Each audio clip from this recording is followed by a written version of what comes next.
It's a goal. Who got the assist? Who got the assist?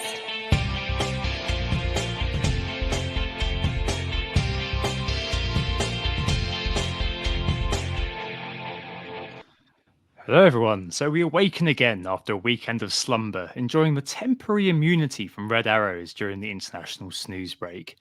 But we're here and back to look ahead to the Premier League's return for its next block of 4 matches in a more zoomed in pod after last week zooming out to look at the season as a whole thus far. Let's go then. I'm Tom. I'm here with a beer, yay, and I'm joined by Sam as always. You're right. I saw you were enjoying the gridiron the other day. Are you migrating to another form of fantasy football by any chance? Yeah, I'm all good, thanks. No, I'm not. I'm not moving away from FPL. But found myself at a bit of a loss. And me and a good friend of mine go to the American football once a year at either Wembley or the new Tottenham Stadium. So that was the first ever time I've been to the new Spurs Stadium.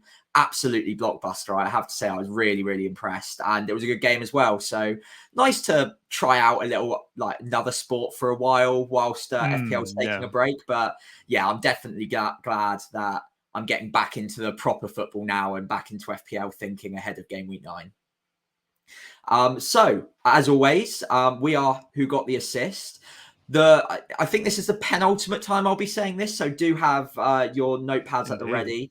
The mini league code, whilst it's still open, is MINLUD. I think we're going to close that in game week 10, so do get involved in that quickly. On today's pod, we're going to be looking at Contemplate again after it took a very brief break last week because we've been splitting up the 2 episodes. This time we're going to zero in on the man of the moment. Everyone's talking about whether Mo Salah is essential. We don't really like that word, but we're going to play it out that way and map out some of the data. Tom has done a really good job of looking over a few of the past season statistics, and we've got some interesting findings to chat about there. We're also going to have an update on the bold claims ahead of game week 9. And as always, we're going to take on quite a few of the listener questions. We also had some from last week as well, so it's going to be quite a blockbuster Q&A at the end. It's October the 16th, no football to report over the weekend as we are on the international break. So hopefully you're all enjoying yourselves, but use this as a marker to get back into FPL for game week 9. Yeah, no big injuries or anything like that I've seen as well at the moment. So that's always good. I think the only one I'm really keeping an eye on is Alvarez, who's playing in Uruguay, I think, on Wednesday morning about 3 a.m. So another one to keep an eye on, obviously clinging on to the fact that after last international break, he played in the Paz, I think it was, in Bolivia, and came back and played the full 90 versus West Ham. But there are loads of players who were unfit then who are now fit. So that'll be one which is a bit monitoring it closely. Right. So I think we should probably just, for those who did miss last week, if you do want to go back and listen again, it does kind of stand alone a little bit. Nothing really has changed from that pod. Just to give a quick update of last week, how we did very quickly. You had a very good wild card, didn't you? A very good sort of first week bounce, I suppose. Yeah, 65 points, bolstered by captaining Salah, obviously the man that we're going to be talking about a lot this week. 30 points from him, 65 overall, and half my rank. So I'm just sat outside the top million now. My full wildcard, 15, is on screen. I won't go through all of it again for anyone that was listening last week. We talked about it at length last week anyway. So like Tom said, go back and listen to that if you want the detailed analysis of the week. But yeah, overall, really happy. Yeah, perfect. And me similarly too, 64 minus 4 last week, up to 474k exactly, 000. Kulusevski came in for me, as did, I can't remember who else came in actually. Yeah, Matt Cash. Kulusevski obviously blanked, but it's his last week for me this week against Fulham, so hopefully I'll get something out of him. Up more than half my rank as well, and hoping that continues over the next block of 4 fixtures. Right.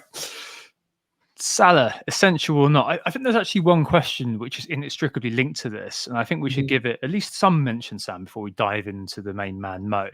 And that's the no Haaland question. I think that there's obviously analytical model related angles that we could delve into here, but I think the only kind of thing that I've really seen about Haaland, and I for me, I'm not. I never contemplated moving my wild card. I know that's the same for you. There was just neither of us really thought about doing that. There's only one sort of interesting thing I found on FBref the other day, which is just a monitor. I'm not obviously condemning Haaland to rubbishness or anything like that. But over the last kind of few years, something that's really interesting to keep an eye on. Obviously, I know we're only 8 games in, but he's overperformed his goals minus XG a lot in the past. So Son's style, effectively. So first year at Dortmund plus 4.2, second year at Dortmund 3.5, and the last year at Dortmund 4.1. And last year, 7.6 goals more than his XG suggested. Whereas this year, he's actually only on plus 0.1. So there's a potential thing to keep an eye on going forward, that maybe he's going through a bit of a cold spell after a very prolonged hot streak. And it may well be that, changes in the City team, their lineup, Kevin De Bruyne are injured, and Alvarez playing a bit more. And I think he's not taking like loads of shots or anything like that. I think he's kind of 30th or something like that overall for shots. So it's not like he's taking those chances off Haaland, but he's not quite De Bruyne. So maybe that's just something that may spur people on if you are in the no Haaland camp for a little while. I mean, he's still my captain this week. Let's make no bones about it. I'm not disparaging Haaland at any point. I just, is there something there with that, Sam? Something's just monitor, I know, but something to keep an eye on, perhaps, given how he's performed this year. Yeah, it's one to look at, and I think the reason a lot of people are looking at it right now is because of the perceived less than positive fixtures to come. But in my mind, we've spoken about it on the pods anyway, and I still think the fixtures over the next 5 or 6 are plenty good enough for Haaland to be getting enough returns to be good value for money for me. And I'm still captaining him. We'll come into the captaincy matrix later on in the show, by the way, but he's still going to be in the consideration for captaincy in 3 of the next 6 or 7 weeks at least. So I'm personally not brave enough to go without him. I've seen obviously a lot of teams on X at the moment that have got a structure without Haaland, and it looks like the perfect 15 until you remember no Haaland. And I think it's whether or not you think that all of those little upgrades you can make across different positions are going to combat the fact that you're going without someone who is going to be one of the top point scorers over the next 7 or 8 game weeks. I don't think anyone going without Haaland is disagreeing with that theory. I think everyone knows he's going to score a lot of points. It's just whether or not you can combat that with the money you save by going for Alvarez, for example, and maneuvering money elsewhere. The other argument is obviously if you've got money elsewhere, it's quite hard to get back to him in a couple of moves. If you've spread that money around to Trippier, to another 7 million midfielder, to another 7 million attacker, then it's at least 3 moves to get back to him. So for me, I don't want to do it. I'm quite a risk-averse manager, and I think early on in the season, it's too punty for me to go down that route. But I understand the logic, and I can see why people like the look of a team without him in it. It does certainly look absolutely fantastic. Yeah. It's just you're missing that big steak dinner in the middle, whereas you've got all of the perfect sides next to him. And I want that steak dinner. I want Haaland. So yeah, not for me, but I can understand it. Are you basically accusing the no Haaland camp of being vegans? Yeah, maybe. I'm not saying there's anything wrong with that either. So yeah, fair enough. I'm mostly vegan, but I'm still keeping the steak dinner. Admittedly, it's probably made of synthetic meat rather than actual meat. But hey, there you go. I mean, yeah, I completely agree with you, and I think it'll be just interesting to see how it turns out. Obviously, last week a big W for the no Haaland lot. It's just the Brighton game and the upcoming fixtures. I mean, yeah, they are quote unquote bad. It really feels like quote unquote. It's Man City. The game. They are the bad fixture. Brighton game. I did notice last week that someone did correct me because I did say that Haaland did well against United at Old Trafford. He didn't. It was at home. But yeah, they still got them on game week 10. Bournemouth in 11, Chelsea in 12, Liverpool in 13, Spurs in 14, and Villa in 15. None of them are especially great games apart from the Bournemouth game. However, I don't know. I think that we'll have to see how many of those games, and we'll come on to it in a bit, are kind of standout captaincies for other players. And also, if you have the cojones, basically, to go without Haaland, because I think the week just gone was a week where there was a huge case to Zag, and we both obviously profited, and Son captainers were slightly unlucky not to follow suit. if that's going to happen again going forward, I think it's going to be a slightly more considered decision, slightly at least. But I mean, it is definitely one that we'll have to monitor going forward. But yeah, no, just to give voice to that, because moving on to contemplate this week, is Salah essential? Now, obviously, no is the answer, because no player is essential, blah, blah, blah, even though we both kind of first saying that Holland probably might be to some extent for us. But no player is essential. You can play however you want. We've been talking about Salah actually since 2017. Like, just a cursory look at Salah in the just searching through the pod history and pod titles. Pod 14 of the WCA in 2017 was "Can Salah wait?" and all about how Salah's doing. In pod 65 in March 2019, and we were wondering whether you could go without Mo Salah. And in another one in Gameweek, season 5 episode 11, and we were wondering if we should just captain Salah all the way up until AFCON, which happened in the 2021-2022 season, Sam. So yeah, shock horror, that one. If you're on YouTube, you can see the table is already in front of you. The reason we're answering this is a question that we got last week, and obviously just kind of a read on the meta, I suppose, at the moment. But Goops asked, with the upcoming fixture swing, is there still a case at all for no Mo? With him, it gets tricky to get to others, such as the Arsenal mids, potentially Watkins, Isaac, Darwin, Bryson, etc. So can he be covered by others going forward as the fixtures swing? We can break that into two parts. Is there a case? Let's have a look at Salah first, and then kind of the wider sort of holistic understanding of what Salah basically blocks you from doing overall. And I think there's 3 probable viewpoints here to look through, Sam. It's the own Mo. So we both own Mo. Don't own, it can get too easy. So maybe you've been planning to make this move for this week. And there's don't own and can't get there easily. So i.e. you need a hit to get there, proper surgery. And there's going to be some who say he's too expensive. I'm not touching it, of course. But I think those 3 are broadly the 3 camps. And the fixtures in isolation, just worth mentioning at the moment. Everton, Nottingham Forest, Luton. So really good next 3. Brentford, Man City, and Fulham, Sheffield United, and Crystal Palace over the next 7 or 8. So really alluring, isn't it, at the moment? And he was a real sort of an impetus for you to wildcard, wasn't he? Like, just one of those players that I guess was locked in very early, and everything else sort of worked out around him for you.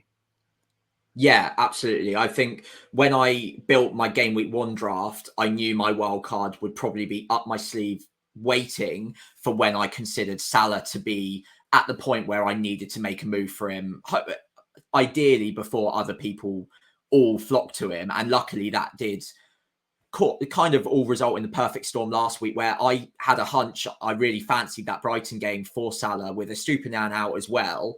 I really fancied him for that fixture, and I was confident enough that I thought captaining him would be a better idea than even going with Son, for instance. Now, obviously, Son owners very, very unlucky. Well, captainers rather, very unlucky not to get anything from that. So you could argue that that was just a 50-50 call.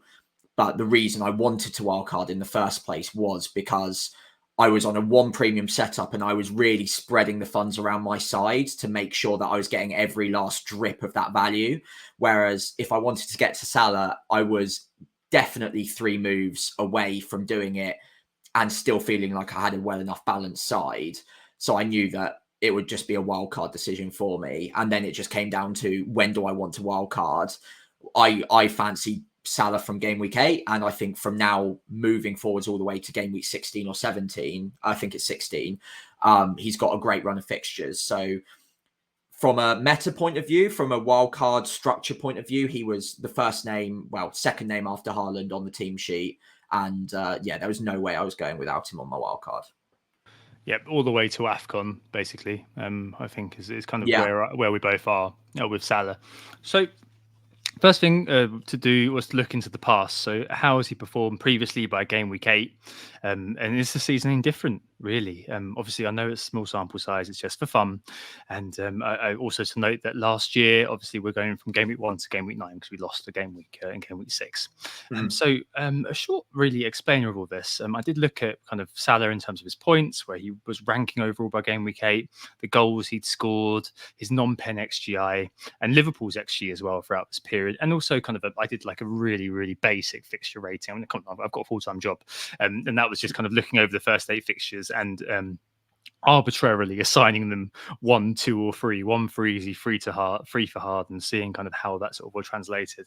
I think the key thing to zero in for me on Sam is the non-pen XGI and Liverpool's XG over the course of the last 5 seasons by game week 8. Every single time Salah's in the top 5 for non-pen XGI by this point, and every single time Liverpool are also in the top 5 for team XG by this point. And I don't know whether kind of who's the horse and who's the cart, but just the consistency, I think, is what kind of leaps out at me from this. It's simply outstanding, despite sometimes the fixtures being a little bit more difficult. So in 2021, some of the fixtures that they kind of faced early doors were a little bit more difficult. They had Arsenal, Man City, and Chelsea, who were then a more difficult kind of proposition early on. And even then, Mo was doing incredibly well. He was top for he was kind of 5th for non-pen XGI, so that's the lowest rank he's got so far. But he still had scored the most goals that he'd ever scored over the first 8 game weeks. So for me, the picture that emerges, I guess, is that ridiculous consistency, and it kind of makes me feel like he's potentially that sort of, the Harry Kane figure of this season, where many will say too expensive, but he is trustworthily consistent, and that in itself may mean that he's worth paying the premium, especially because he's the one who's got the durability and seems to just be locked into that Liverpool team. I mean, is that what sort of stood out for you from this, or did you take anything else from it?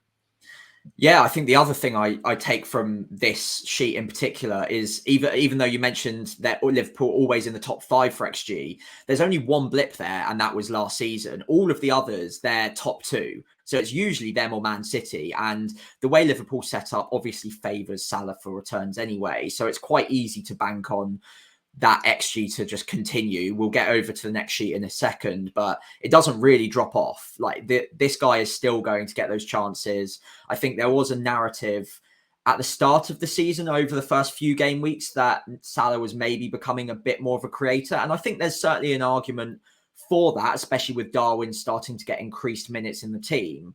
But I don't think that really hampers him too badly. I've mentioned before that his bonus is going to start creeping up more quickly when he's the one also creating the big chances too. So he'll have that string to his bow. Whereas in the past, he probably needed 2 returns to start getting any significant bonus in matches because he was missing so many big chances because he was on the end of them. That's kind of reversed a little bit now, and he's creating more. And that's not really that much to the detriment of the goals and the XG he's also getting so far as well. He's still gotten 3 non-penalty goals so far this season. For context, for anyone that's not watching on YouTube, that's more than last season and equal with 2019-20, only bettered by 2021, where he got 4 in the opening 8, and 21-22, where he got off to an absolute stormer. That was an outlier. He got 83 points in his first 8 weeks. First in the rankings at that point, obviously, and 6 non-penalty goals at that point, which is just absolutely ridiculous. So if we kind of put that one to the side, he's very much in the pack with all of the other seasons that we're kind of seeing those regular returns dripping through for Salah. So I don't think he's falling off in any way when it comes to the goals, and the assists and the chance creation is maybe slightly creeping up. So maybe that's something we want to consider when picking him. I think the only other thing is in the past he was the main man in FPL, whereas now we've got one other very significant, very, very expensive man that most of us until this point have been happy to captain every single week, pretty much. That's why maybe Salah has become that Harry Kane figure that I think you were mentioning. He's kind of the second favourite now. But with the fixtures to come, he could maybe creep back into that conversation as one of, if not the favourite FPL asset. And for me, he's quite difficult to go without on that logic. And if you're a no Haaland person, then I think that you're feasibly, especially over the next 3, putting all your eggs in the Salah basket. Yeah. There's no other way of kind of looking at that. Well, maybe there are a few kind of other individuals you'd be going with. But I agree with you completely. It's that kind of outstanding sort of him being an outstanding pick is something that hasn't really changed throughout his time in the Premier League. And I think that's not even, even a couple of years ago, last year when he started off very poorly, his non-pen was still good. So even though he went through a cold patch in terms of actual kind of end product, he was still putting up numbers. And yes, I know you've got that kind of creative side of him now. I think he's outside of the top 10. I think he was kind of 15th, 16th, something like that for a non-pen XG. But you've still got kind of that meaning that, back in the day, he used to be bonus phobe. You always kind of saw that he lose so many bonus points or BPS because he was missing a shot off target, missed chance, things like that. I think it's shots off target, which actually gives you a -1. But he's doing less of that now, and he is kind of routinely getting in the bonus if he does return. And the idea is hopefully that chance creation plus him retaining the penalties does mean that kind of things even out a little bit, because he's still, as you said, keeping the goals up, which is still good to see. Even though penalties are being relied upon a little bit. So what do we do next? Well, we looked over the next 6 weeks. So that's 9 till 14 or 10 to 15 last year when we lost the game. And we did it just to kind of avoid the AFCON cutoff. I couldn't quite remember when that was. So I just kind of did it over the 6 weeks to try to be safe. And really, the picture that emerges is one which is a bit more different. And so 2019-20, 2020-2021, Liverpool, it seems, did kind of have a bit of a fall off, and Salah's non-pen numbers did fall off in tandem too. I cannot for the life of me remember exactly why that happened, because that was a long time ago, to be fair. Did have a look at some of the fixtures that he did face back then in 21-22, and they did stiffen. So 2019-20, even though they won all the games, I think maybe they did change a little bit. They had Man United, Spurs and Man City, and in 2020-21 they had Leicester, Fulham, Spurs. So the fixtures aren't that bad on paper, but something really changed with Salah that time. The last couple of seasons, though, regardless of the fact that the fixtures were all right, fairly middling, and he did manage to keep it up, and was second for non-pen XG, 2 years ago, and last year was first by this point too.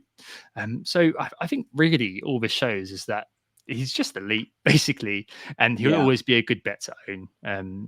Regardless, because he still returns, still does stuff. And if he's not doing stuff like it back in 2019-20, then maybe it's a case to kind of not go with it. And I guess if you're no Salah, that's what you're aiming for. But I mentioned 2020-21 when his non-pen XGI wasn't really anywhere. I think he was 35th overall. He was still top for points scored because he was having a hot streak, and that's kind of something that's, again, worth mentioning. Yeah, absolutely. And I think it is really interesting to see that drop off in 2019-2020.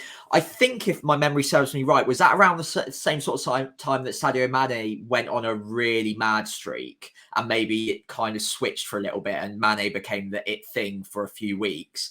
I think that might have been the season of, it was either the season before or that season where the triple captaincy chip got used on Mane in the second half. So I think there was logic behind that he'd been on a bit of a hot streak at some point. I'll have to double check that. But yeah, last 2 seasons are probably the more reliable data points that we go off of at this point. And the non-penalty XGI second and first from now on, it basically just means that we can rely on this guy. He's going to keep scoring points as long as he doesn't get injured, and he never seems to. He'll get 90 minutes. He's on penalties. Fundamentally, he's a great asset to have.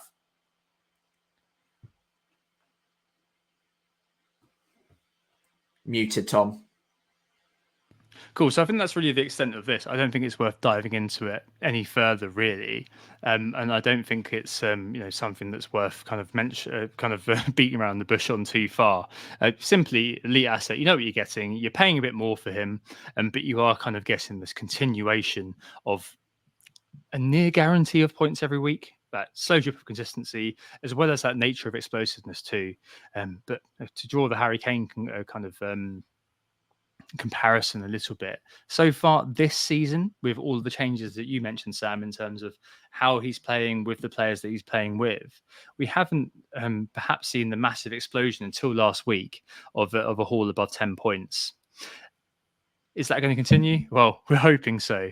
But when you don't have Salah, and to move to that, so that was the kind of the pro template, I suppose, part of it. The contemplate is what happens if you don't go with Salah? I mean, are you kind of in the mud? Well, there was definitely this idea that last week was the one week where he was perhaps needed, to some extent.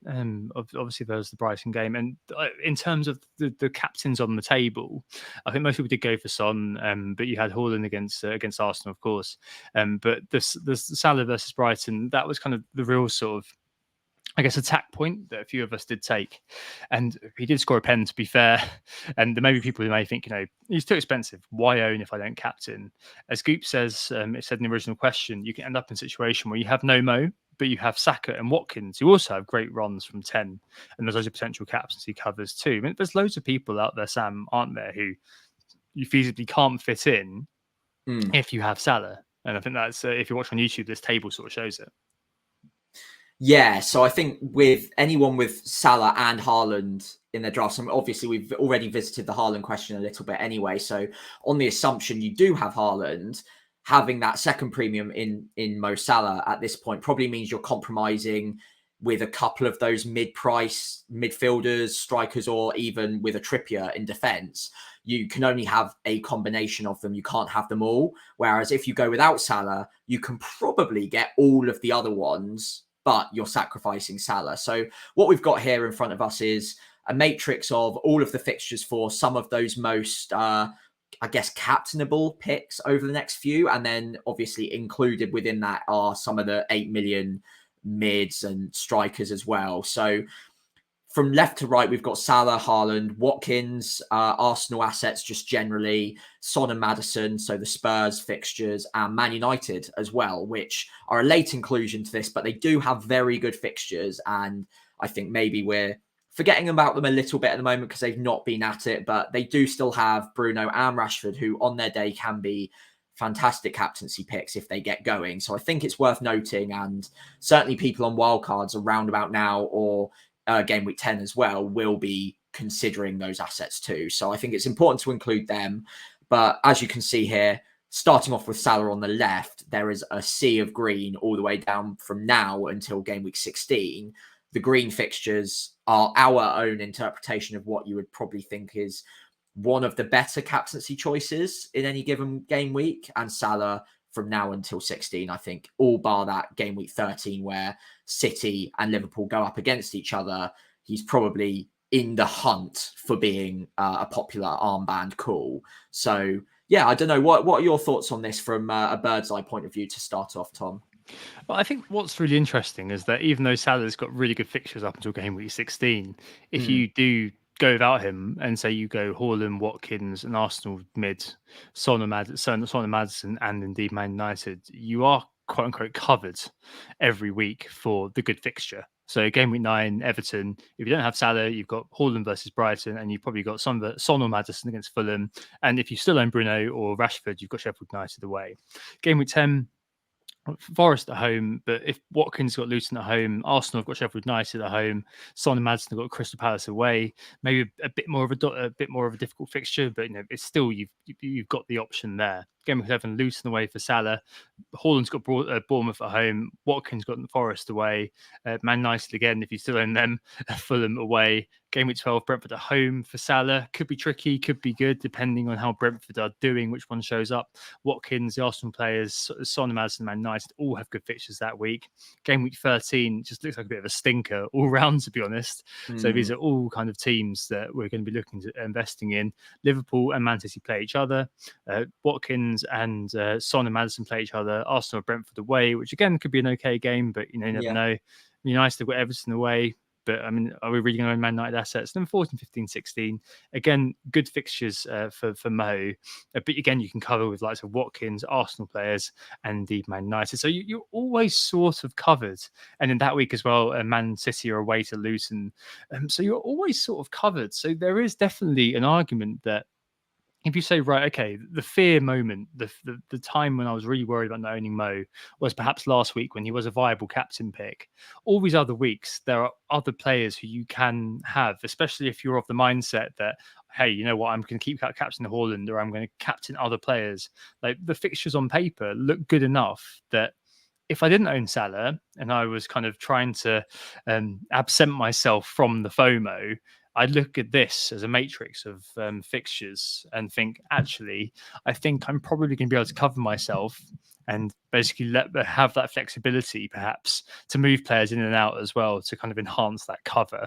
That's kind of where I would be. I mean, I still prefer owning Salah for this and missing out on one of the others. We'll come on to that in a second.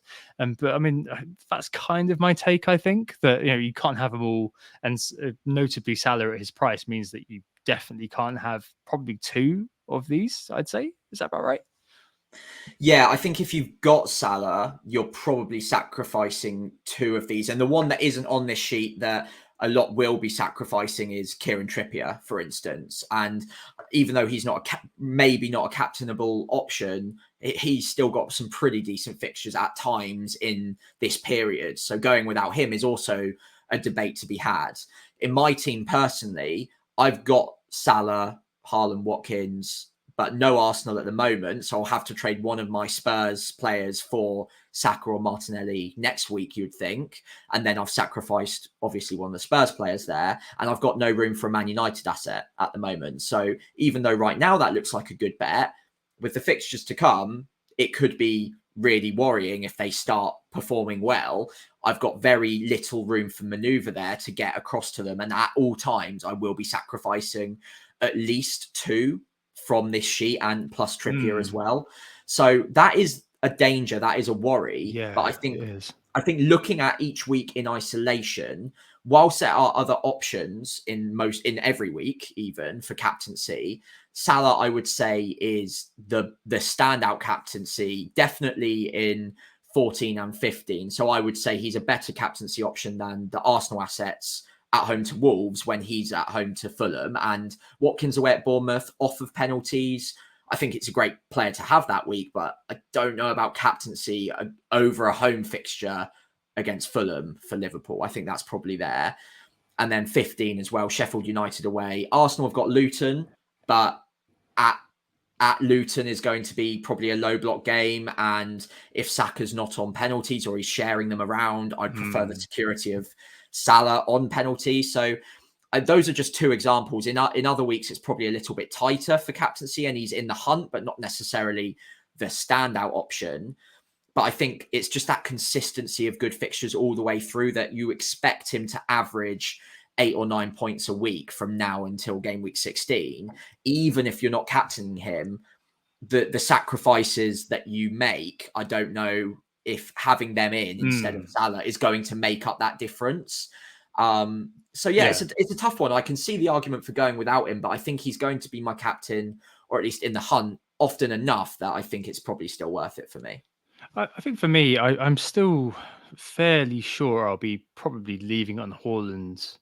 Well, I'll see how it goes. But the thing with Salah that I really like, and again, it applies to the whole sort of Kane comparator, is that idea of it being a high floor, owning him. So Kane last year and in seasons past has always ticked over. He always got kind of a goal. You got more likely a goal, but in latter days when he became sort of the 10 and also the 9, you also got that chance of an assist every week. So yes, he was very expensive, but you paid for that consistency. You paid for the fact that every week you could count on 5, 6, 7 points from that individual player. And maybe his explosiveness is going to be slightly blunted by the fact that you've got the likes of Darwin that needs to be fit into the team. So things kind of slightly change, but you're still going to have that little drip feed that comes through it week after week after week. Especially, we were saying a little while ago, we were talking about trust, weren't we, on the pod, and kind of wondering what players do we trust and how do we trust them. We've got that pedigree of Salah. We know that he can be explosive. We saw that kind of last week, obviously supplemented by a penalty. But we've got that sort of consistency in what he offers in terms of returns, and that doesn't quite track with the new guard in terms of the likes of Son and Maddison. Watkins very consistent. I think so far this season. Has he been kind of classically consistent? Well, sort of. And good fixtures coming for him. The question then becomes, is there a kind of a price value heuristic thing there? Do you look at Watkins and think, he's 8 million, I'm not sure I'm going to captain him? And I don't know, with Mo, I think it's one of those where you're paying for that sort of every week, just that tacit reassurance that, yeah, I'm going to get kind of 6-7 points from this guy, and there's near guarantee I'm going to get there. And that's quite difficult to put a price on, especially this year, where a lot of us have struggled and a lot of us have found that it's difficult to kind of grasp the nettle when it comes to how FPL has gone.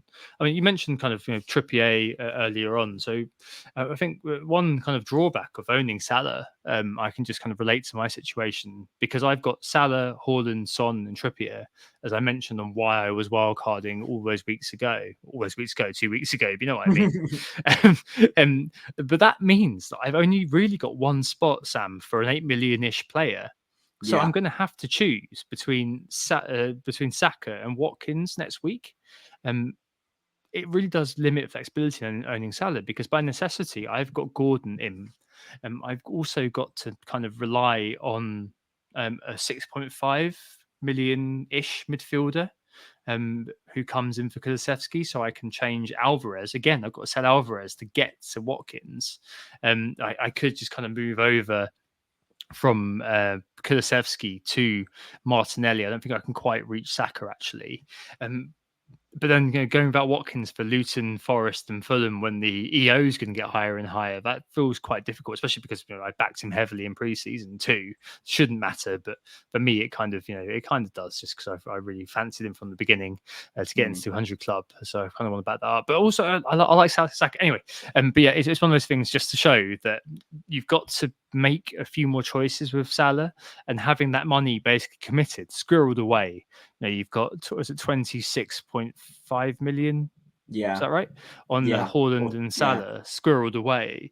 It does diminish your flexibility. It means you're kind of going to be doing what I'm almost definitely going to be doing, and kind of peeing around with the 6.5 million midfielders week after week after week, and kind of just playing that kind of the midfield lottery game, which is fine. But I think it does underline the fact that you lose that consistency of having an Arsenal player, or it means that you have to go without Watkins or something like that. And that can be, I guess, kind of one of the main drawbacks of going with Salah and not having that flexibility, because that's just necessity, I suppose. I mean, do you think that 4 million or so really accounts for that lack of flexibility? I guess we're kind of in the point now where we've kind of made our beds and laid in it, really, because with the upcoming fixtures, I think any kind of sale, apart from if he's injured before game week 16, like we've made our bed, haven't we? It's a butterfly effect from here on. Yeah, it'll be us locked in on Salah probably for the foreseeable, and that 4 million can go a long way. There are things that you can do, like having a combination of Trippier, an extra 8 million mid over a 6.5, or having a 3-4-3 starting to come back into fashion here and there as well. So you might be able to even have a third striker and have a fifth midfielder like Cole Palmer, for instance, rather than just burning the spot altogether with a 4.3. So then you've got an 8-strong attack where you can do some rotation over the next few weeks. Or if you've done really well on the budget, you might even be able to stretch to an Anthony Gordon or Pedro Neto, Hwang as well at 5.5 to 5.7 as that 8th attacker. And then you've got loads and loads of rotation that you can really try and maximize the starting 11 every single week. But I just keep coming back to the fact that when you look at those fixtures, we know and we can trust Salah over so many seasons of data. I've just got so much more confidence in him and his returns over the next 7 or 8 compared to some of the other picks that I really like. I absolutely love the idea of having all of the above: Watkins, Arsenal mids, Tottenham mids, Man United mids, Trippier. All of that sounds fantastic.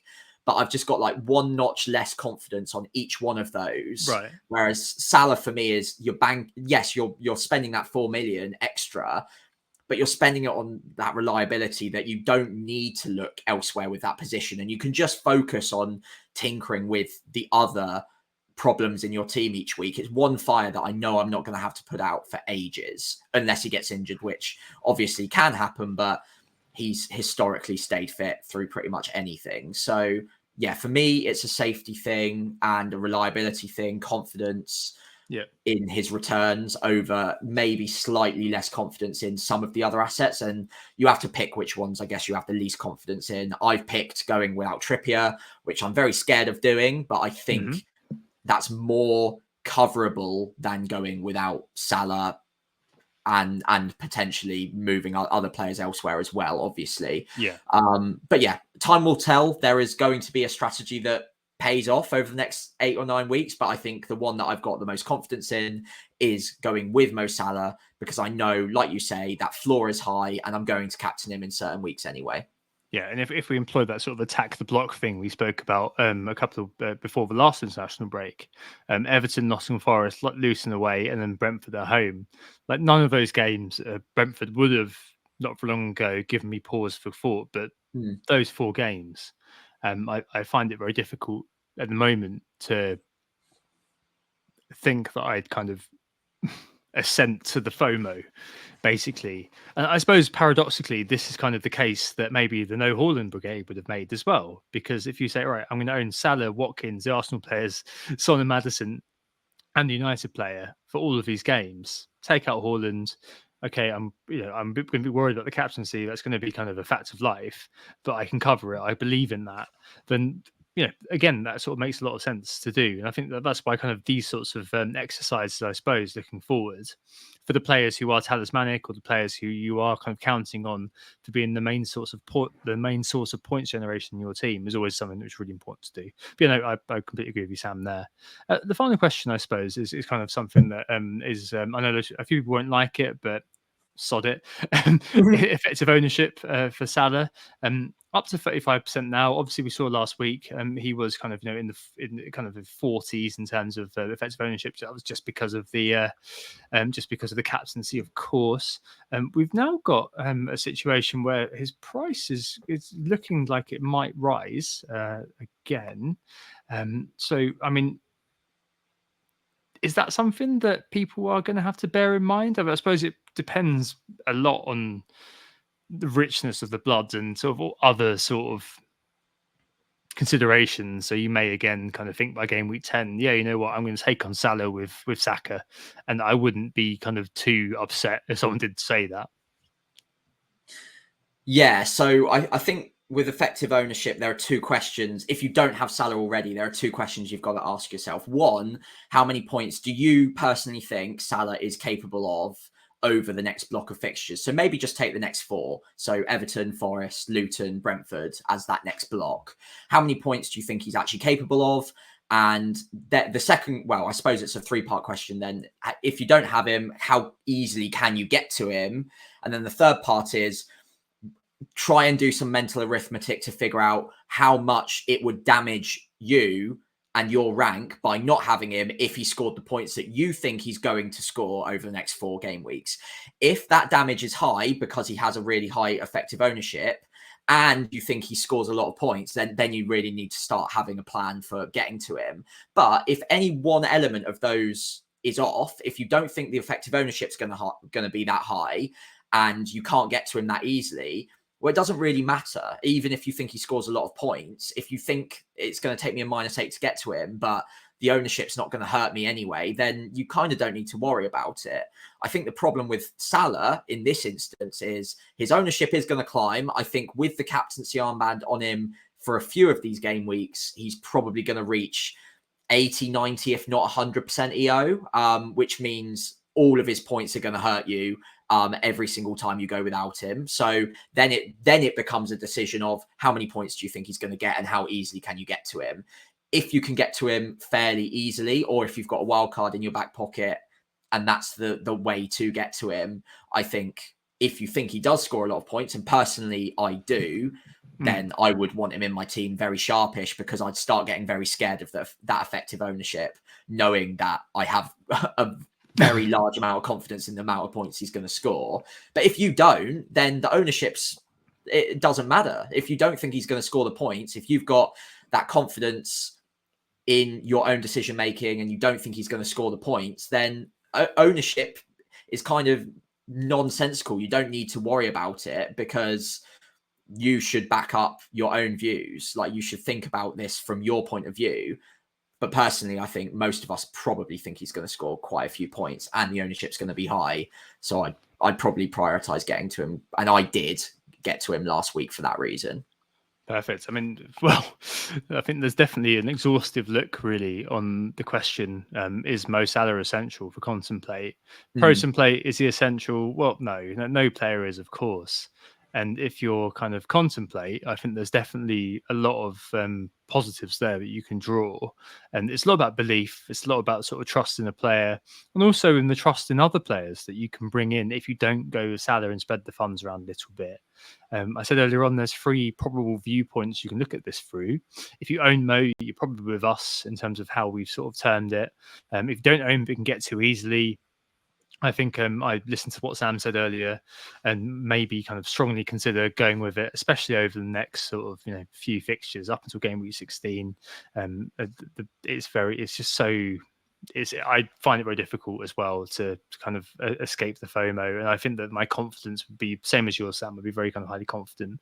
But if you don't own, you can't get there easily, barring surgery. I think there's a lot of heart to take from that as well. There's loads of other players out there mhm. who are key points generators, who, if you have to, let's spread the funds around, could match Mo, and I think also plug that gap for you. I think that's why FPL is a bit exciting this season, because we're not in a state at the moment where we're heavily templated. You can take bets wherever you want to. You can go about Salah, Mm. go about Haaland, you can go about Watkins, you can go about Arsenal, you can go about Son and Madison, and you can go without United player at the moment quite easily, because there are other players that can fit in. But yeah, we'll see how this goes going forward. But yeah, hopefully that was an interesting way of looking at all of this for you. Wow, 45 minutes on that, Sam. How have we managed that? Right, shall we swiftly move on to bold claims? Unfortunately, I think because I'm a useless individual, we're going to have to just stick to Tom versus Sam from now on, because I keep forgetting to listen to things, and it's been too many weeks now. But anyway, last week it was Sam Bowen outscores all players. No. Didn't happen. I also bet that Brentford beat United by 2, which was no 2. So I think we're still, is it 2-0 at the moment? I think it is, isn't it? 2-0 at the moment, yeah. So still to get off the board. So less and less bold every week now, I think, from you probably, and then you'll probably catch me quite quickly. But yeah, this week I've gone, I think, fairly bold. So I think there's a good chance that you get on the board and catch me up a bit this week. I've gone Haaland hat-trick against Brighton. Again, on the theme of what we were talking about earlier. Yes, he's reverted to the mean slightly, but I still think there is a very, very hungry goal scorer in there. And I think it could all just come together nicely at any given moment. I don't know when that's going to be, but I think when it does, it will be dramatic and quite explosive. And I'm betting on it, as he's my captain this week. I'm hoping and betting on it being this week against Brighton at home. Yeah, I think what makes that exciting too is the fact you've got the No Haaland brigade now. So, I mean, it's not going to take too much off everything. I think it'll be really interesting next week to see what the EO for Haaland is. I think the really interesting one would probably be the Bournemouth game, because there are kind of a few different sort of options. But game week 11 against Bournemouth, and that'll be the really interesting one to see what sort of the ceiling is now for Haaland's EO. But we're now at a point where you can gain a slight bit through captaining Haaland. So Finally. I'd love that to happen. I've made a bit of a mistake here. I think, Sam, I should maybe have gone for a beige pick, but no, I've gone for a bold claim, which was Son blank versus Fulham. I just wonder whether Fulham are going to low block it, and Son may find it difficult with the runs in behind and all that sort of jazz. And a lot of this basically is predicated on the fact that I'm looking for some sort of bold claim, which I can get behind. I'm just hoping that this means that Kulusevski's going to do loads of points, but who knows? The guy's just holding width on the side. But yeah, Son blank versus Fulham against low block, off after 60 minutes with a blank. I think I wonder whether that's going to happen. I win either way, basically. So if Son doesn't blank, then great FPL points. If he does blank, then yay, bold claim at least. But yes, maybe I should go a bit more beige next week. Maybe it's Mo Salah to outscore Erling Haaland. Nice, preempting it. One thing to note on this: one of my bold claims that was successful was on Son blanking. So that was after the curse of the most bought in player, though. That's it very was. different. It was, yeah. So you might get lucky and get on the board with the exact same call as well. So yeah, fingers crossed for you. He won't be my captain this week either. So I don't think he'll be over 100% EO, but it won't hurt too much if he does blank. And obviously, as an Arsenal fan, you would probably be quite happy to see that happen anyway. So yeah, fingers crossed for us both going into game week 9. Shall we move on to the listener questions for today? Yes. So normally we wouldn't go on this long, I promise. But because it's international break, not very much been going on, and we might as well just go through them. And thanks so much for everybody for their patience. For those who asked us last week, we are going to speak to them now. And there's a few other questions we got today, but I closed up pretty quickly because I realised, crap, we've got loads. But the first thing relates back to what we were talking about earlier on in terms of the grid of good fixtures coming up. Lots of interest, obviously, in the upcoming Arsenal fixtures. Dave asks which Arsenal mid. Michael Lowe asks, how would you rank the key Arsenal assets now Martinelli is back and cheaper? Saka finally missed a game and Odegaard is sharing the pens. And FPL Failure asks, for guessing Arsenal mid in 10, would you sell Son for Saka? Or Martinelli in order to keep Son and Trippier, which is kind of one of the things that I'm also maybe potentially thinking about as well. So I mean, of the Arsenal mid, Sam, I don't know where you stand on this. Is it kind of Saka or nothing? I mean, that was kind of how I initially set up my wildcard, which was to get Saka back. But I think I kind of undervalued a little bit the FOMO on Watkins. Obviously, Watkins then went off and scored 23 points. So there's always going to be that sort of bandwagon that's on its way, but the fixtures coming too, maybe I slightly undervalued that, especially with the rest of the team going around, and you have 8 million slot. I mean, are you going to get an Arsenal mid? Can you with your current setup? I can. So I've specifically left a slot for an Arsenal mid in game week 10 with 0.7 in the bank to even hop across from Maddison to Saka if I wanted to. That was the original plan anyway.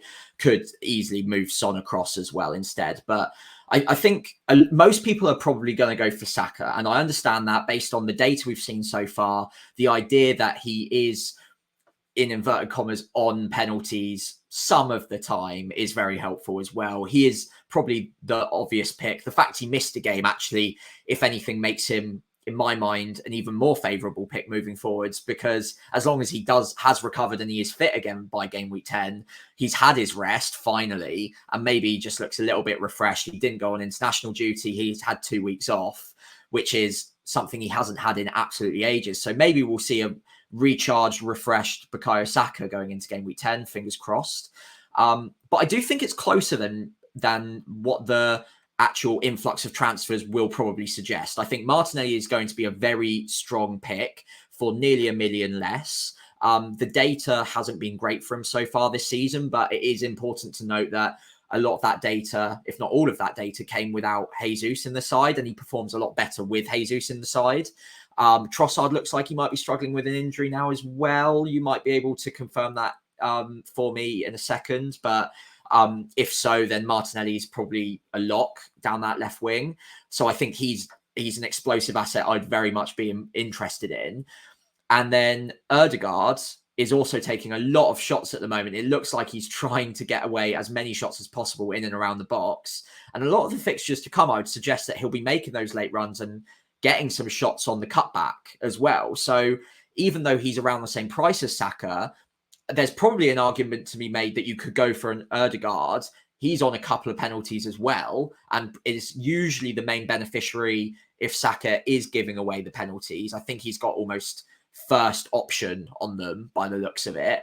So any one of those three, I think, are viable picks going into game week 10. And yes, Saka's going to be the very highly owned one and probably the favoured option, especially considering the underlying data so far this season. But definitely don't just disregard the other ones. And you might be able to steal a march on others if you do brave it with one of those other two and they hit a little bit of a hot streak, because I can't really see too much that would suggest that they couldn't go on that hot streak ahead of Saka.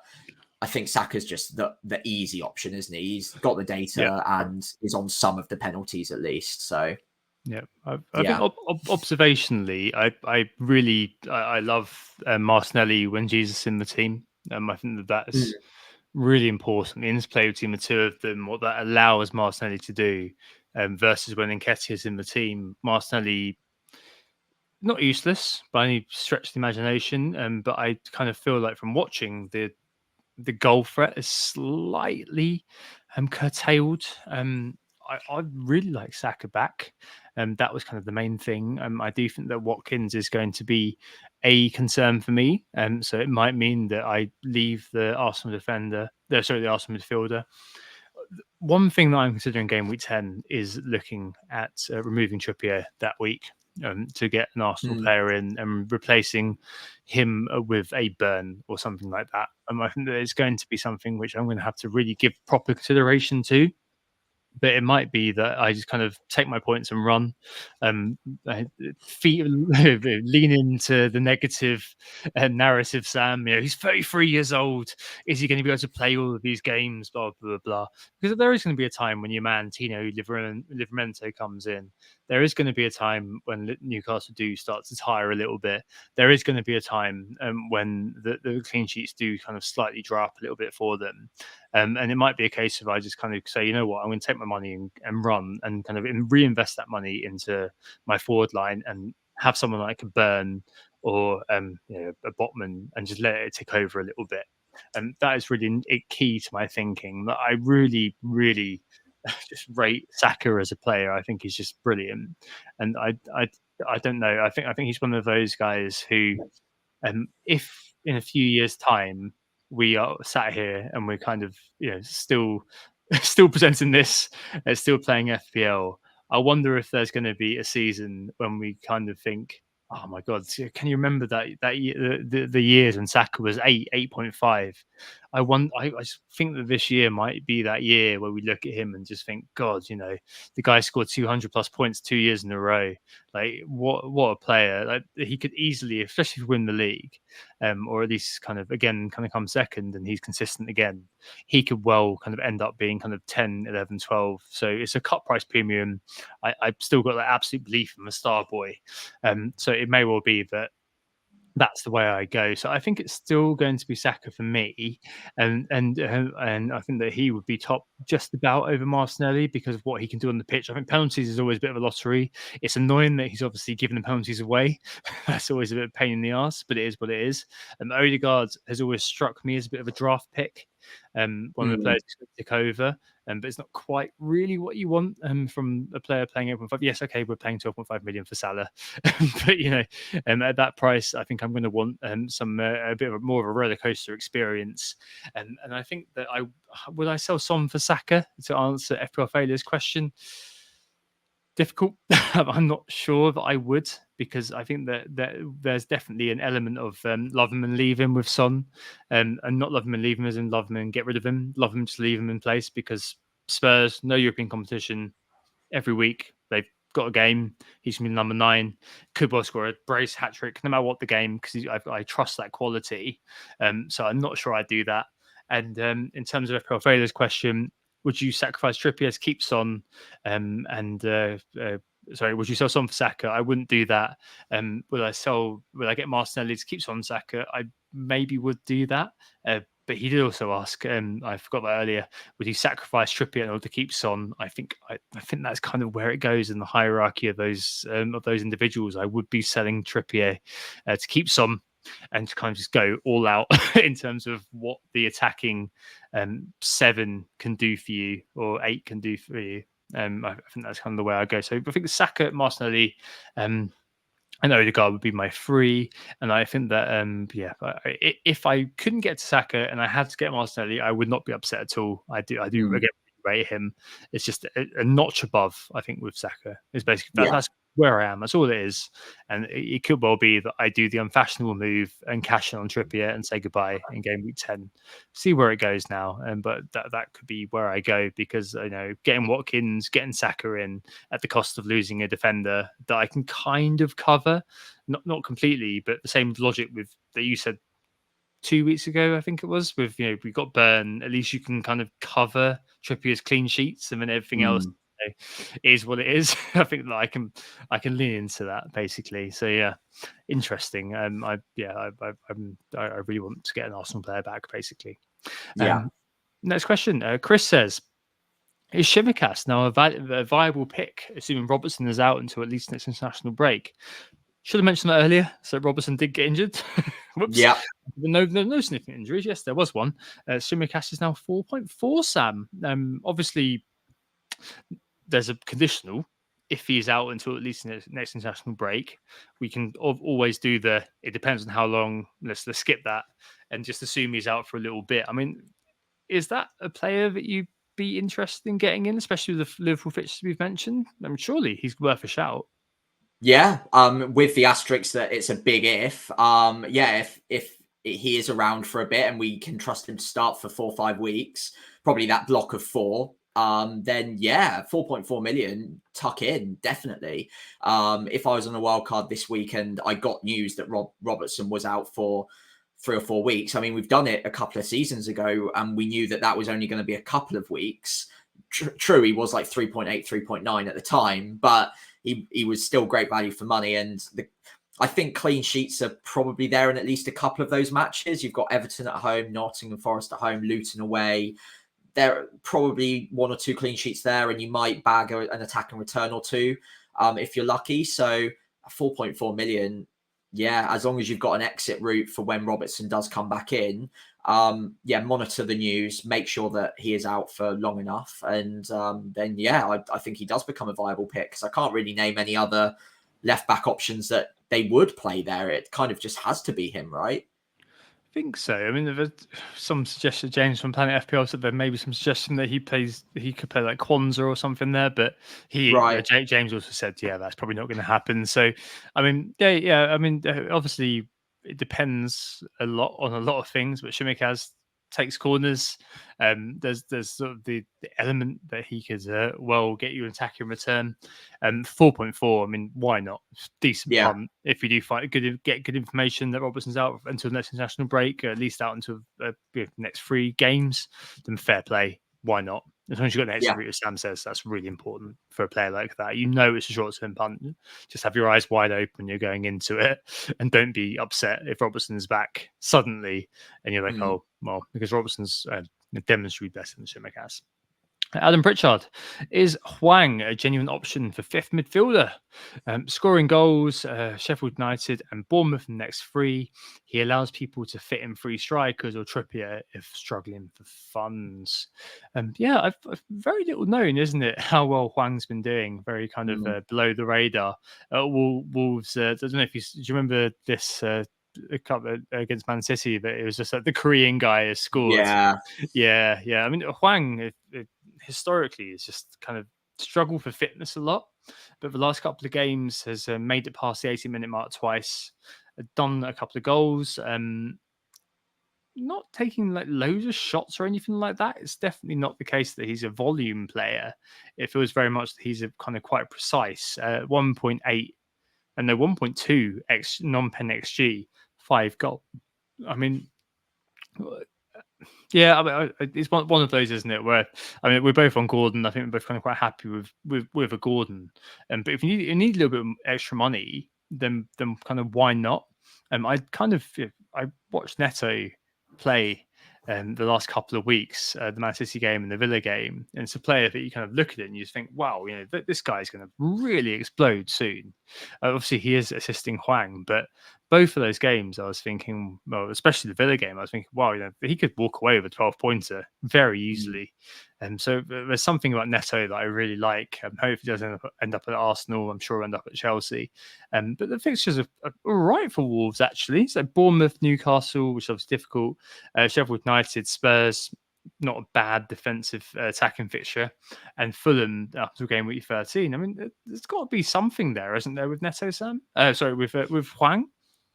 Yeah, I think there is something there. It's a bit of a punt for me. It feels like the hot streak's gonna end soon. You quoted the XG and the fact he's got 5 goals from, what was it, 1.2 XG. He's on a hot streak. He's clearly finishing well at the moment, but I think we see 1 or 2 of these every season where as soon as we start flocking towards a player like this, they just revert back to the mean a little bit, and maybe it's a 1 goal in every 5 games kind of player all of a sudden. But yeah, I mean, he's cheap and he's starting games now. The second problem with him historically has been that we couldn't rely on him to start. Now he's doing that, and if he can stay fit, then he definitely becomes an option. And Wolves are creating more chances than they have done historically. And with the fixtures, yeah, I can't fault it as a bit of a fifth midfielder punt, especially when you look at the other options around. I don't think any of them are heads and shoulders ahead of him, but I do prefer one or two of them fractionally. I prefer Neto. I prefer Gordon. Yeah. I might weirdly even kind of prefer Decore as well, which is a bit of a bold one, but the data is very good. Not now with the fixtures, Sam. Yeah, you said that enough. last week. I don't know if they're that bad. I don't know if they're that bad. I wouldn't mind looking at Decore, only 1% owned, but I take the point. 0.47 XG per 90 at the moment for Decore, just saying. Which by the sounds of it is much higher than Hwang. But yeah, I mean, Hwang, is he 5.4? So yeah, definitely an option. I personally went with Gordon because I think it's more sustainable and in a better team. But if you back Wolves to continue for the next 4 or 5 games when they've got nice fixtures, then yeah, I don't see it as a bad pick whatsoever. Yeah, it's one of those where you can be quite free and easy with those sort of picks, like knowing that, especially the rest of your team, especially this year, is full of players that you're looking to kind of keep for a little while. Then sure, if you fancy it, go for it. Basically, if you fancy him to do a Danny Ings and just keep converting, despite the fact that his XG is fairly low, then sure, why not? No, it is what it is. It's just I agree with you, Sam, that maybe a Neto, maybe a Gordon is probably one that you've got a slight bit of longevity about. But if you are just playing the numbers, why not? Yeah. Next one, Mark says, and Sam, you mentioned this earlier actually. You always said that 3-5-2 was a formation this year. You said that in the early podcasts. But I'm seeing a lot of Alvarez, Watkins, Haaland these days. So it's 3-4-3 back. What do you think about this, Sam? I don't think it ever really properly left. Like, there are always teams out there with a 3-4-3. I think it's just the ratios that kind of ebb and flow throughout the season. I personally still prefer the 3-5-2 because I think there are just so many midfield options that I'm going to want to swap in and out over a season. And I just think with the strikers, I just don't need that many slots. I don't need as many as I would need the midfielders. So I personally prefer 3-5-2, but there are certainly 3 strikers you could go for and it'll pay dividends. At the moment, obviously, it's that triple that you mentioned of Alvarez, Haaland, and Watkins, but that could easily, one of them could become Darwin, one of them could become a budget striker, perhaps even Evan Ferguson, for instance, at some point in the season could become a nailed Brighton attacker, and then all of a sudden 3-4-3 is properly back. But I think at the moment I'm seeing maybe like 75% on the 3-5-2 and maybe 25% on 3-4-3. I think the only other thing to mention is at the moment, a lot of drafts are either Watkins or Alvarez rather than them both. And I think the reason for that is possibly because if you're sticking with Haaland anyway, you might not want to double up on Man City up front with Alvarez as well, looking at the fact that Aston Villa's fixtures to come are very, very positive. Yes, Man City, I'm sure, will score plenty of goals, but with Aston Villa's, Watkins is talismanic. So it becomes an either or. And there are, as we mentioned earlier on in the pod, there are just so many midfield options around that 7-8 million mark or going up to 9 million that you want in your side. I'd prefer to have 5 slots in midfield to make that happen. But with that being said, I don't think 3-4-3 ever really went away. It's still definitely a viable option. And there are drafts out there that I really like the look of with 3-4-3. So I would absolutely not put off anyone from doing that. But for me personally, I just slightly favour that 5 in midfield at the moment. Yeah, I'm exactly the same. It comes down to that sort of maybe we can get a bit worky here, but the idea of liquidity for me, because it's a higher cost to remove a forward because you're likely to want to move that forward on. So Alvarez, Watkins, Haaland, if one of them you want to move them, I don't quite see the substitute in the market at the moment, which means that I want to move one of them to another forward. For me at the moment, I want to be buying a midfielder for that forward. So gets more difficult. It's not efficient because you're basically going to be spending a transfer, buying a cheaper, potentially non-starting forward to make your 4.5 million, whatever it is, midfielder into a playing midfielder, versus in the 3-5-2, you've got 5 midfielders and you kind of, it's more kind of interchangeable parts. We were like, okay, I don't really fancy, Gordon anymore. I'm going to move on to Neto because his fixtures are great. But if I had to move a forward on to do that, then it means I've got an extra transfer to make. And I don't think there's the depth in the forward sort of roster, as you were saying, kind of Sam, versus the depth there is in the midfield roster.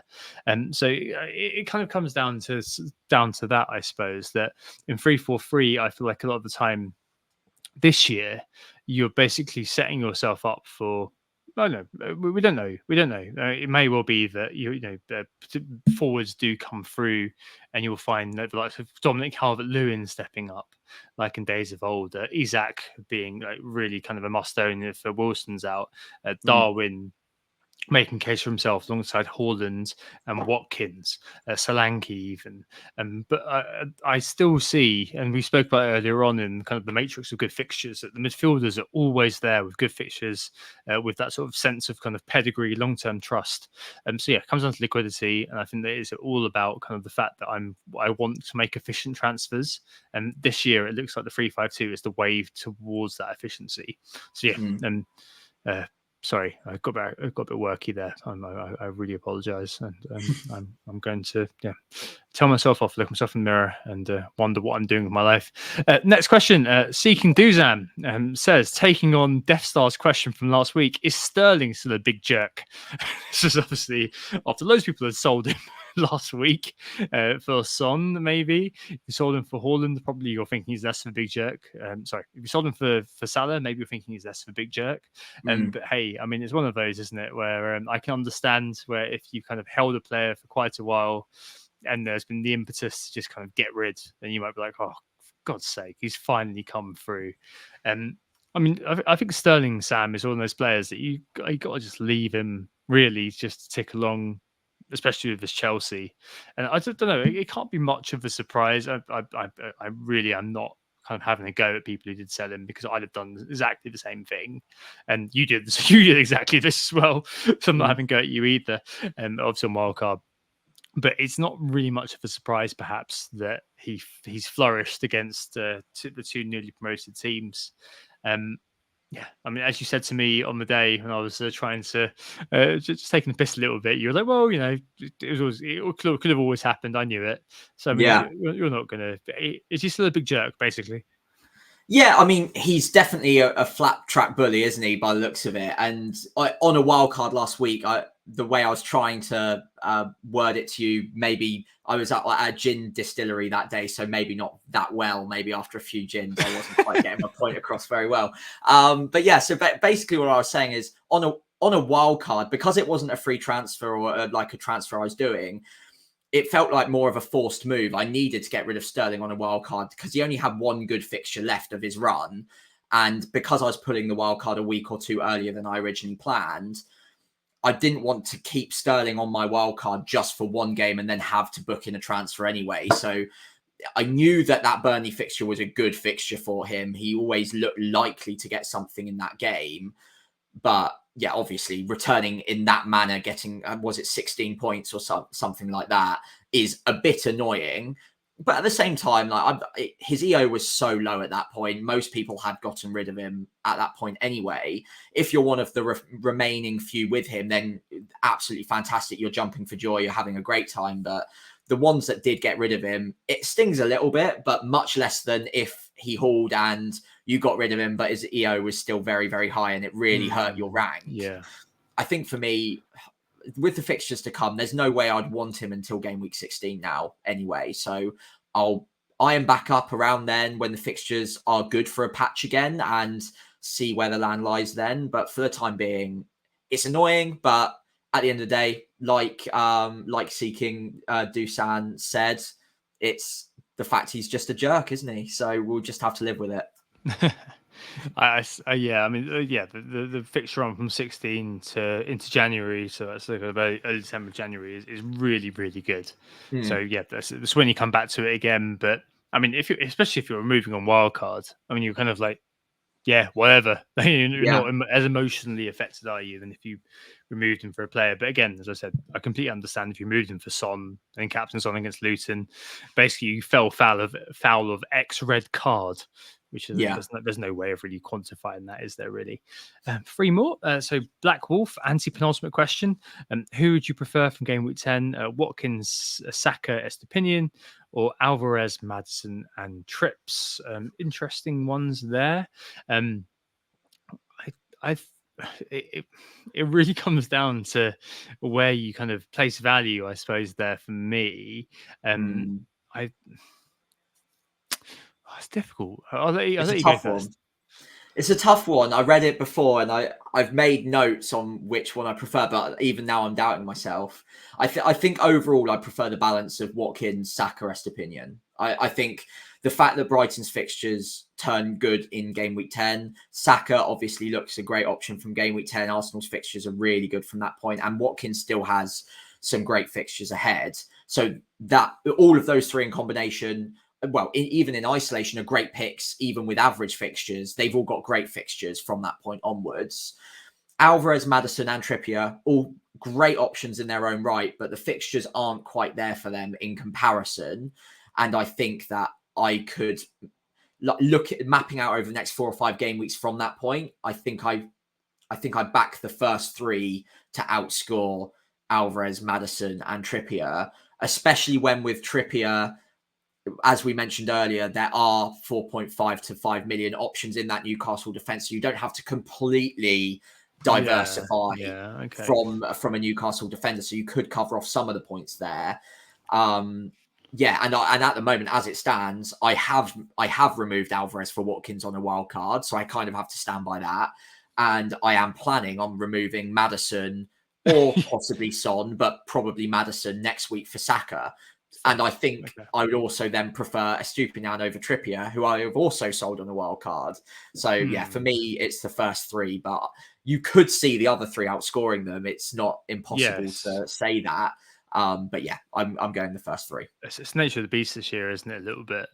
There's so many combinations you can go with, and I think that you talking about what you've done is kind of quite instructive to me, actually, because as I said earlier on, I'm looking at probably moving Alvarez to Watkins. I'm probably looking at moving Kulusevski, who would be the Madders, a lot of people, onto Saka, and then selling Trippier for an Estepinian analog, which would be a burn or something.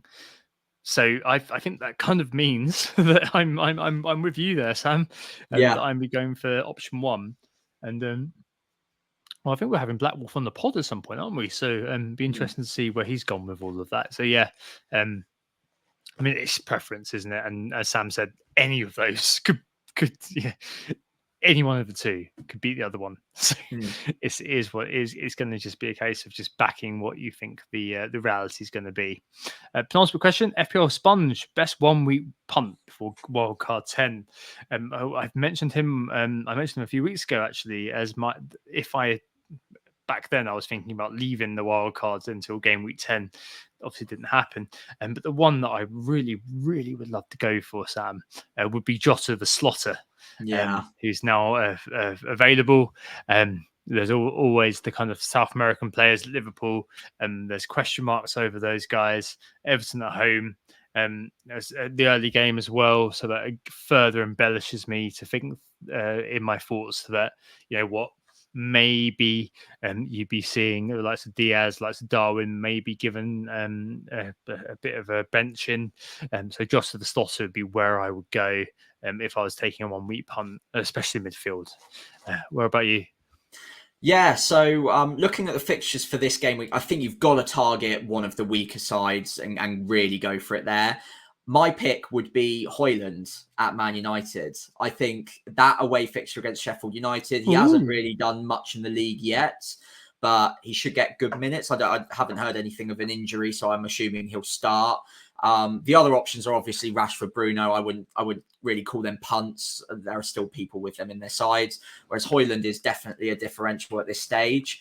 And I think he's looked pretty threatening. I think they're starting to create chances for him, and Sheffield United can capitulate if certain things go against them. So yeah, I would quite fancy him for a 1 week punt in game week 9 against Sheffield United away from home. Okay, fair play. So Rashford's the third most transferred out player Is in he? midfield. Away to Sheffield United, that is really saying something. Overall, that is, throughout the course of the season. Oh, right. The most transferred out player overall is Estepinian. And then Saka is the second most transferred out player overall so far. It's just mad, really. Yeah, no, I'm with you on that one. That should be an interesting one. I think that maybe we're going to see.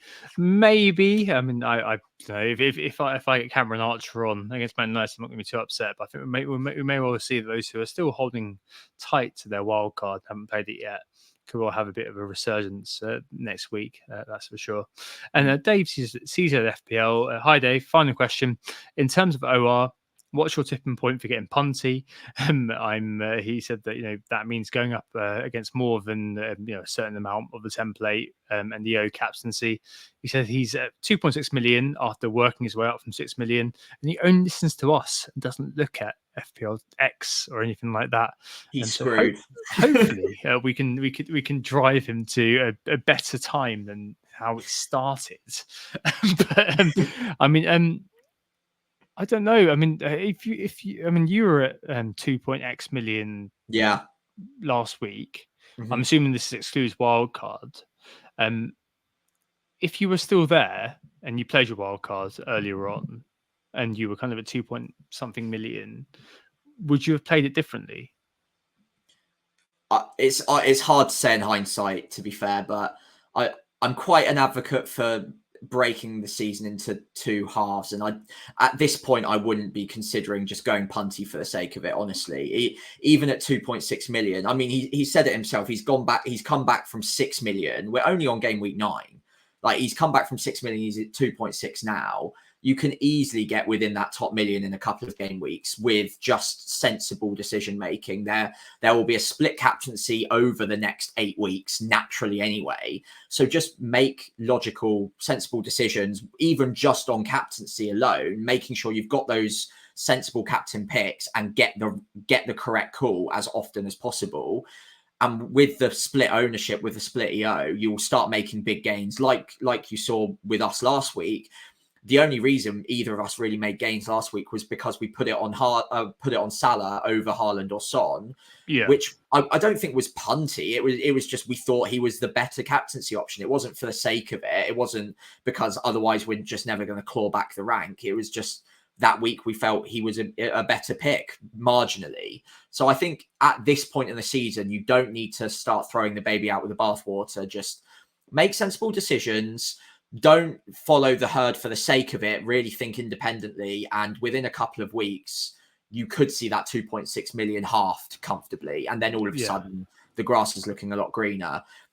Maybe when you're over halfway through the season, you're past Christmas and chips have started to be played and you're not really seeing that rank rise, that is maybe when you start looking at a few more punts, or like the week before a wild card, for instance. But for the time being, I think it's all good. Don't panic too much. The ranks are still cliche, but very tight together. Yeah, okay. With sensible decision making will get you up those ranks pretty quickly at this point.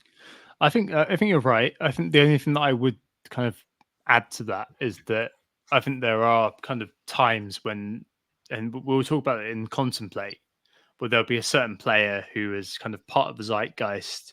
And if you can find an alternative to that player, if there's a lower owned individual who can do that job for you, then I think that's always worth going with. I do think that, and I've been in the situation for first kind of 4 or 5 years of this pod, where I did play that way, Sam. I did absolutely kind of just follow the herd, just kind of go along with everything.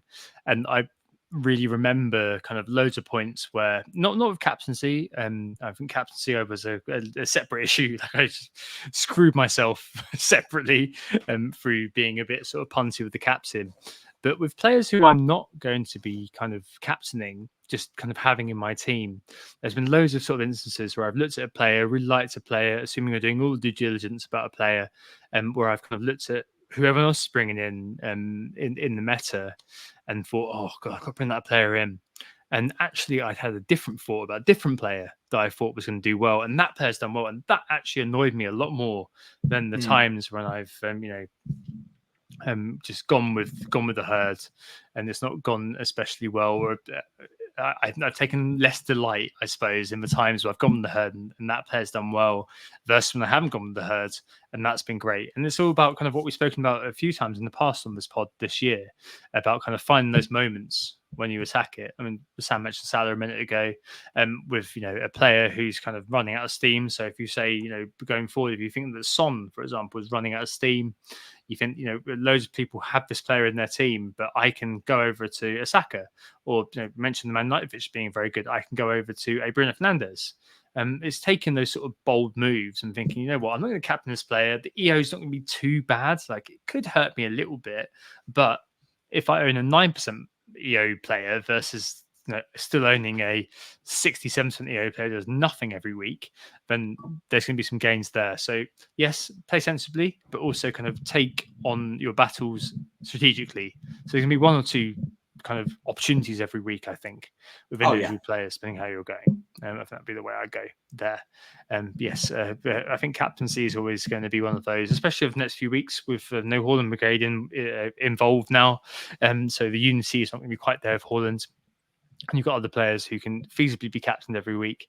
And I think that, at 2.6 million, there's always going to be a way that you can get on really quickly. And that the green arrow is not going to be tiny. It's going to be huge if it goes well for you. And, just lean into the variance, as it were, because you're not going to fall too far back, assuming you're an engaged manager, but you can really, really jump forward. It doesn't take very much at all. Right. Okay. We're in transfers and captains, Samuel. That's me. It's you first, yeah. So I feel like it's a rolling week. For you, it's a rolling week, that's for sure, because you're a wild cardy. For me, it's probably a rolling week, assuming there's no injuries. I'm very glad, as I've mentioned a few times on this pod, to kick the can down the road for 1 more week, because I need to make a choice potentially between Watkins and Arsenal mid, or I need to decide to sell Trippier for a hit. I can do Kulusevski to an Arsenal mid in one, so I can do Kulusevski to Martinelli, is what I should say there. Whereas Watkins would need me to sell Alvarez and bring in the cheap enabler in 6.5 or below if I was going to not take the hit and kind of give up on Arsenal. So all of these questions I think can be delegated to future Tom. That's worry about that now. Obviously, I've had a look at it, but it's more kind of one to think about for me. I'll be I'm okay with it being as it is. Obviously, I've got some worries about Alvarez, but I don't really want to be making a move this week to sell Alvarez because I can't buy Watkins in one fell swoop. Obviously, I almost definitely would have already done that. So it's going to be a compound move to get rid of Alvarez to buy Watkins. I obviously can't buy then Archer to Watkins. So one of those where if Alvarez does kind of get benched, then I would take my chances, I think, at the moment. Like if Awani was fit, then maybe I'd kind of have more interest in making a move, but I can't really see it. Like a Hoyle in 1 week punt is a great idea on paper, but then that leaves me taking a bigger hit the week after. So it's one of those where I kind of look at it and just think, you know what? No, I'm not playing a 1 week game. I'm playing like a long-term season game. And so leave it. If end of the day, if Archer comes in, or I think it's Kabore, I've got a second bench, fine, whatever. And Haaland's going to be captain for me this week against Brighton. And I think that I'm pretty happy with that. So yeah, roll. I don't think there's anything else to really say for me. And I'm sure it's the same for you. Yeah, exactly. Roll, move on. No, I absolutely fine with my team at the moment. I do have Watkins in situ at the moment. There's only a couple of differences between our sides. I want 2 free transfers next week to move to an Arsenal mid, possibly a defender as well. Whether that's Brighton or Arsenal, I'm not sure yet. But yeah, definitely want 2 free transfers in game week 10. Lots of home fixtures this week as well. Like on paper, this looks great, which means it's a guaranteed red arrow and down back to 2 million again. So fingers crossed I can avoid that. But yeah, really happy with my side. Haaland captain, Salah vice. There are arguments to captain Salah against Everton, but I think with the early kickoff, Liverpool usually struggle a little bit with the early kickoff after an international break, I think I've seen. So yeah, I back Haaland, and obviously in my bold claims, I'm hoping he gets a hat trick. So I might as well back that up with captaining him as well. But yeah, roll for me as well. Yeah, it's not so much about the early kickoff for me. I'm not bothered by that. Like if I've got to captain my player in the early kickoff, yeah, exactly. I'm same as you. Like I'm not bothered. Yeah, but I still think that like Brighton, great team, but I think they will give up chances. I mean, I think it's definitely in the realms of possibility that Brighton beat City and De Zerbi's legend continues. But it's one of those where I look at it and just think, well, they're giving up loads of chances this year. So I'm not going to be sat here thinking, you know what, I'm going to go against that. I mean, fair play. I mean, if you're in the Haaland brigade, I think it probably is the week to, captain Salah again. And Brighton aren't, they're not, they're doing all right in terms of XG against. They're doing all right, actually. Probably they're around the same level as Luton. But hey, yeah, I think for us, it's got to be Haaland, hasn't it? Right. Well, there we go. Yeah. I think if there's one more, if there's a big injury international break, and we've got to redo this pod. They sort Salah gets injured for Egypt, then wow, okay, it's all over. We need to just redo a pod again later on this week, but hopefully that's it now. Yeah, absolutely. So yeah, thank you everyone so much for listening once again. We were Who Got the Assist. As always, you can find us on X at WGTA_FPL or at FPL Pricey for myself, and on Instagram or Threads at WGTA.FPL. And again, I'm just FPL Pricey on there as well. If you enjoyed the pod, if you could follow us on those social channels, give the pod a 5-star rating if you're listening on Spotify, iTunes, wherever you do listen to it. Or, of course, if you're tuning in on YouTube and enjoying all the stats we put up today, then it would be really appreciated if you could leave a like, subscribe to the channel, and then obviously you don't miss out on any future content either. So all of these things do really help get the pod out there as well. We really do appreciate the support. So thank you very much in advance. Yeah, thank you. And thanks, Sam. Looking forward to football being back, refreshed and ready for my progress to be halted by everything else going wrong for me. We'll be joined next week by FPL Fran for our first guest slot of the season. We're looking forward to that. We hope you enjoyed the pods. We hope it's just you think about Salah and in general the return of FPL. And we'll speak to you next week. Oh, it's a goal. Who got the assist? Who got the assist?